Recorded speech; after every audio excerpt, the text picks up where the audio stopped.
Hola, ¿cómo están amigos de YouTube? Bienvenidos al primer video de este canal. Yo soy Santi y en este video haré una introducción a la zoología. Para hacer esta introducción hablaré de muchos temas los cuales no voy a entrar mucho en profundidad, ya que estos merecen su propio video y son muy extensos. Entonces voy a hacer una explicación de cada uno de ellos para que se pueda entrar en contexto de lo que es la zoología. Bueno, algunos de estos temas son el origen de la vida, un poco de evolución, un poco de animales, sus características, qué tipos hay y también se hablará un poco de su comportamiento. Eso es todo lo que veremos hoy, así que comencemos.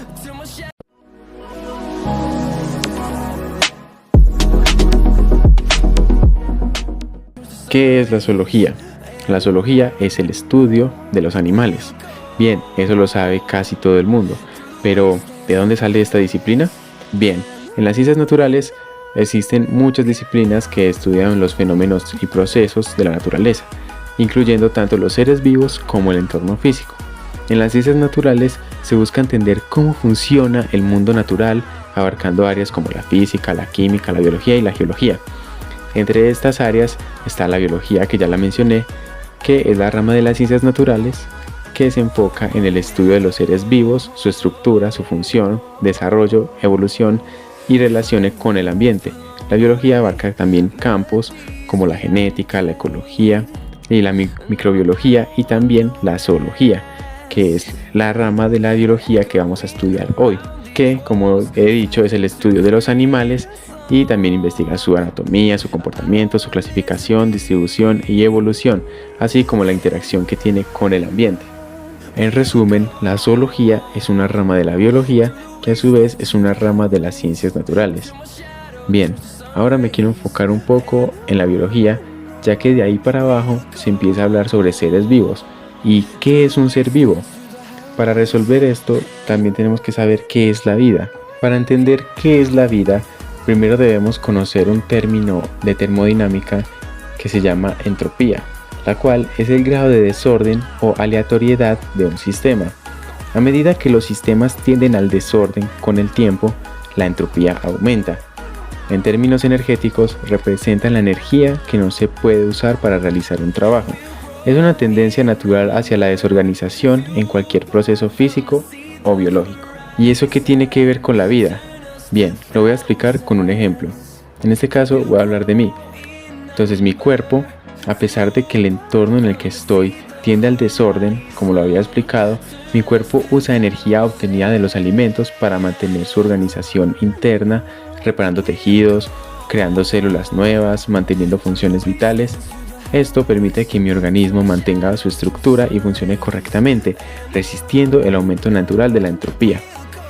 Eso quiere decir que si yo me llego a morir, mi cuerpo va a ser parte de ese desorden. O sea, mi cuerpo va a quedar con la misma temperatura del ambiente, ya no va a tener funciones metabólicas, o sea, se pierde todo. Entonces, la vida es la lucha contra la entropía, contra ese desorden. Bien, de acuerdo al ejemplo que acabo de dar, podemos sacar algunas características de los seres vivos. La primera de ellas es tener una o más células, ya que las células son las que nos ayudan a que nosotros funcionemos. 2. El flujo de materia y energía del entorno. Así como lo había explicado con la entropía, nosotros consumimos y también desechamos, y esos desechos también se forman parte de la entropía, haciendo que aumente ese desorden, pero igual nosotros nos mantenemos estables. Que ahí seguiríamos con la homeostasis, que es el mantenimiento de un equilibrio interno a pesar de los cambios en el entorno externo. La 4. Tenemos reproducción asexual o sexual sin depender de otro. Esto ocurre en las células. Y 5. Tenemos evolución. Ahora vamos a viajar 4.600 millones de años, que es cuando se creó la Tierra. Y te preguntarás, ¿cómo sabes la edad de la Tierra? Bien, existe una técnica llamada datación radiométrica que se usa para buscar la edad de las rocas por medio de la medición de distintos elementos de la tabla periódica. Gracias a esta técnica, los científicos pudieron calcular cuántos años tiene el planeta en el que vivimos. Entonces, hace aproximadamente 4.600 millones de años se creó nuestro sistema solar, y ahí el planeta Tierra se mantenía muy caliente, ya que constantemente era bombardeado por meteoritos.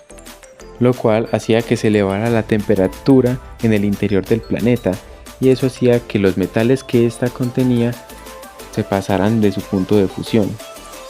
Al calentarse la Tierra, el vulcanismo provocó que el hidrógeno y el oxígeno se liberaran de algunos minerales y se asociaran en forma de vapor de agua. Adicionalmente, los cometas que colisionaban contra el planeta podían aportar agua en forma de hielo. Este vapor de agua ayudó al enfriamiento progresivo de la atmósfera, en la cual se precipitó el vapor de agua en forma de lluvia, que se evaporó de nuevo al contacto con la Tierra, ya que estaba muy caliente. Finalmente, la temperatura descendió lo suficiente para soportar un océano líquido. Este proceso duró hace aproximadamente hasta 3.800 millones de años atrás. Y con la posición privilegiada de la Tierra en el sistema solar, le permitió tener agua líquida en forma permanente, lo cual es esencial para la existencia de la vida.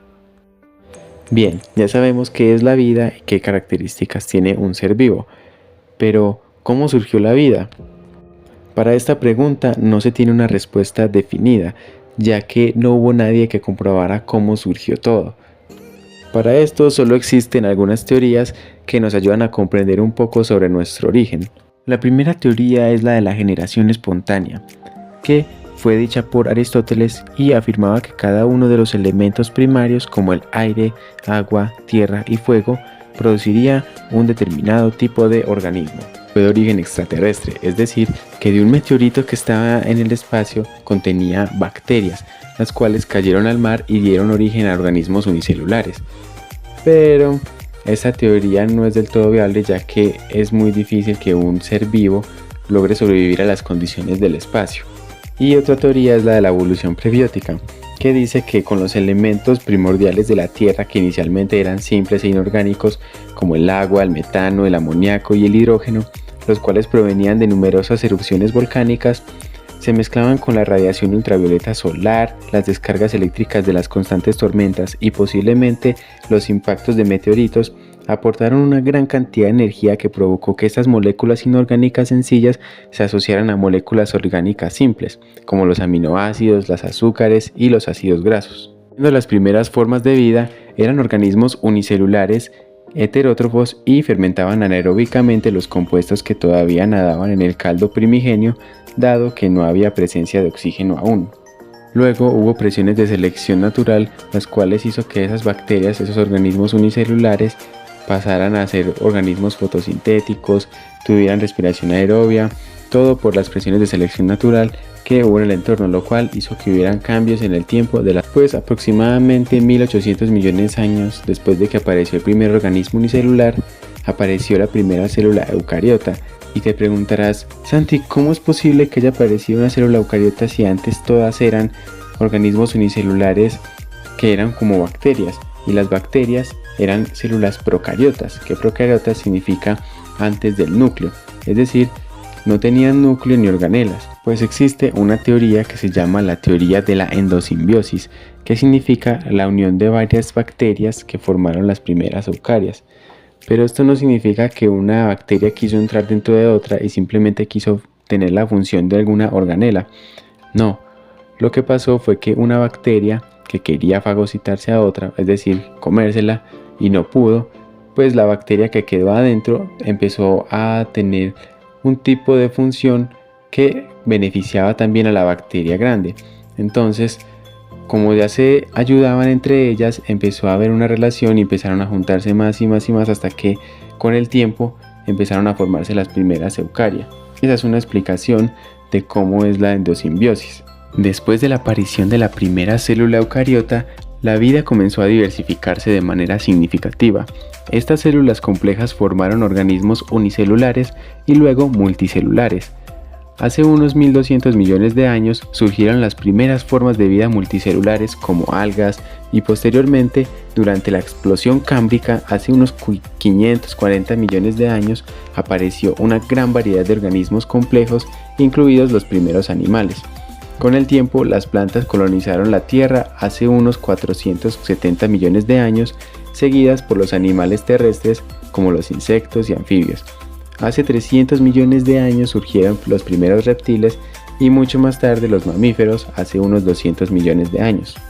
Eso fue un resumen muy básico de todo lo que pasó porque más allá había demasiada información, pero ahora vamos a seguir al siguiente tema, que es la evolución. Para empezar hablaremos sobre Charles Darwin, quien fue un naturalista británico que propuso la teoría de la evolución biológica por selección natural. Darwin definió la evolución como descendencia con modificación, la idea de que las especies cambian a lo largo del tiempo y dan origen a nuevas especies y comparten un ancestro común. En resumen, la evolución es el cambio en el tiempo de las poblaciones por presiones de selección natural, las cuales ocurren cuando el entorno impone desafíos a los organismos como la competencia por alimentos, la predación, las enfermedades o cambios climáticos. Aquellos organismos con características que les permiten sobrevivir y reproducirse en esas condiciones tendrán más descendencia, transmitiendo sus genes a futuras generaciones, y con el tiempo las especies se adaptarán mejor a su entorno gracias a esas presiones. Un ejemplo puede ser si en una zona escasean alimentos, los animales con mejores habilidades para conseguir esa comida sobrevivirán y heredarán esas habilidades a sus descendientes. Bien, hasta este punto del video ya he hablado sobre qué es la zoología, qué es un ser vivo, un poco del origen de la vida y un poco sobre evolución. Ahora voy a hablar un poco más sobre los animales. Los animales somos seres vivos que, a diferencia de los demás, tenemos unas características únicas que nos hacen ser animales. La primera característica es que nosotros tenemos células eucariontes, es decir, células con verdadero núcleo y organelas. La segunda es que somos heterótrofos, es decir, que obtenemos la glucosa de otros seres vivos. La tercera es que nosotros somos multicelulares y pluricelulares. ¿Y qué quiere decir eso? Multicelulares es que tenemos muchas células del mismo tipo, y pluricelulares significa que tenemos muchas células pero de diferentes tipos. Entonces, si uno es pluricelular, por lógica también tiene que ser multicelular porque tiene muchas células. La cuarta característica es que tenemos movimiento en alguna etapa de nuestra vida. La quinta es que respondemos a estímulos externos de forma rápida. La sexta es que principalmente tenemos reproducción sexual, y la séptima es que no tenemos pared celular, solo membrana. Un dato muy importante es que el reino animal se llama metazoa. Ahora bien, en la siguiente imagen está representada una lista de 10 tipos de animales que son los más simples que se pueden estudiar para empezar a ver zoología. En el primero tenemos a los animales que se dividen en los que tienen tejidos y los que no tienen tejidos. Los que no tienen tejidos son la forma más simple de vida, que serían los polífera, que en este caso son esponjas. Este grupo de animales es el más basal, es decir, más viejo en el árbol filogenético. El siguiente grupo de animales son los que tienen tejidos. Estos se dividen en los de simetría radial y simetría bilateral. Los de simetría radial son aquellos que tienen un plano de corte donde se puede tener varias mitades iguales. También son los que tienen una parte dorsal y ventral, es decir, una parte superior e inferior, arriba y abajo. También tienen dos capas de tejido embrionario, el ectodermo y el endodermo. Los ejemplos que salen aquí son las medusas, corales y anémonas. Luego están los de simetría bilateral, que son aquellos que con un plano de corte solo se puede obtener dos mitades iguales. Estos solo tienen 4 partes, la dorsal, ventral, anterior y posterior. También solo tienen 3 capas de tejido embrionario, el ectodermo, el mesodermo y el endodermo. Hay animales en los que el mesodermo puede haber una cavidad corporal. Si no la tiene, se considera como un animal acelomado. Y si las desarrolla, puede ser pseudocelomado, es decir, que la cavidad corporal se desarrolla entre el mesodermo y el endodermo, y está el eucelomado, es decir, verdadero mesodermo, que significa que la cavidad corporal se desarrolla solo en el mesodermo. La característica de los de simetría bilateral es que en el desarrollo embrionario puede ser o protostomo o deuterostomo. Los deuterostomos son aquellos que en el desarrollo embrionario, en la etapa de la gástrula, en el blastoporo se empieza a formar el ano. Algunos de estos son estrellas de mar, erizos de mar, vertebrados. Por ejemplo, nosotros también somos deuterostomos. Y los protostomos son aquellos que durante el desarrollo embrionario, en la etapa de la gástrula, en el blastoporo se empieza a formar la boca. De los protostomos se pueden hacer otra subdivisión que serían los ecdysozoos y lofocotrocozoos. Los ecdysozoos son aquellos que mudan la capa externa o cutícula externa por un proceso que se llama ecdisis. Algunos de estos son gusanos redondos, insectos, arácnidos, crustáceos. Y por último están los fotrococozoos, que son animales protostomos que tienen lofóforos, los cuales son órganos con forma de anillo o herradura que rodea la boca y está adornado con tentáculos ciliados que los ayudan a conseguir alimento. Unos de ellos son los gusanos planos, gusanos segmentados, almejas, caracoles y octópodos. Estos 10 grupos de animales son los más básicos para empezar a aprender zoología. Si se quisiera empezar a aprender desde un punto más profundo, se empezarían con los 34 grupos de animales que existen. Y seguramente existen aún más, pero no se entra más a profundidad, y menos en este video. Voy a hablar del último punto, que es la etología, es decir, el estudio del comportamiento de los animales. Esta disciplina, que se enfoca en estudiar el comportamiento de los animales, no solo describiéndolos, sino también explicando sus causas, su desarrollo, su origen evolutivo y su función adaptativa, se interesa cómo los animales interactúan con su ambiente, otros individuos de su misma especie y otras especies. A diferencia de otras ramas del comportamiento animal, la etología se centra en la observación de los animales en su entorno natural, lo que permite una visión más completa y auténtica de sus hábitos y patrones conductuales. Existen varios tipos de comportamientos, como los innatos, que son aquellos con los que los animales nacen, o sea, no requieren de aprendizaje y se desencadenan automáticamente por estímulos específicos. Estos comportamientos están programados genéticamente y son típicos de cada especie. Los comportamientos aprendidos son adquiridos a través de la experiencia y el entorno. Los animales adaptan sus acciones según lo que han experimentado o aprendido de otros individuos. Y están los patrones de acción fijos, que son secuencias de comportamiento innato que, una vez desencadenadas por un estímulo, se llevan a cabo de manera completa sin interrupciones. Unos factores que influyen en el comportamiento animal son la genética, el ambiente y las interacciones sociales. Y algunos comportamientos claves en la vida animal son el forrajeo, que es el comportamiento relacionado con la búsqueda y obtención de alimentos. Está la reproducción, que involucra comportamientos complejos para atraer parejas, competir con rivales y asegurar éxito reproductivo. Está el cuidado parental, que muchos animales intervienen tiempo y recursos en el cuidado de sus crías para asegurar su supervivencia. Ese comportamiento varía entre especies. Está la territorialidad y agresión, que muchos animales defienden áreas específicas que contienen recursos como alimento o parejas reproductivas. La agresión es una forma de mantener el control sobre estos territorios. Y está la comunicación, que los animales se comunican a través de señales visuales, sonoras, químicas y táctiles para transmitir información importante, como la ubicación de recursos o el estado emocional. Bueno, amigos y amigas, hasta aquí voy a dejar esta pequeña introducción a la zoología. Espero que les haya gustado. Ya saben que si tienen alguna duda me la pueden dejar en los comentarios. Si notaron algún error me lo pueden hacer saber también. Pueden compartirlo, pueden darle like.